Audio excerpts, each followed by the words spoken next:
So I was probably doing in-home visits for maybe about a year in Baltimore City and some of the surrounding counties in Maryland as well. You know, life comes full circle.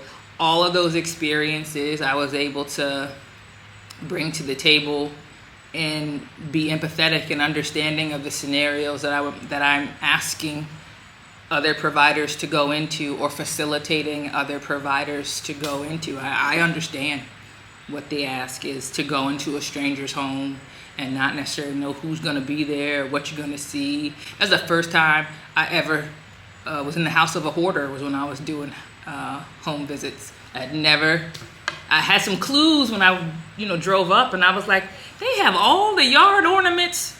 They got every season out in the yard all at the same time, and I thought that was strange. And then once I walked through the door, and I was like, oh, this is a hoarder's house.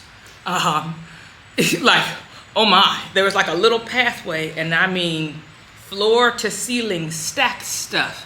And you would have never known it, because the woman that lived there, she was just as well groomed and neat, and if she'd have come in the office, nothing would have ever made me say, hey, are you hoarding years of newspapers in your home that are an obvious fire hazard? Have you stored so much stuff that you now have what was probably an antique, very nice wooden dining room table that now you only had two little half a corners of a seat for?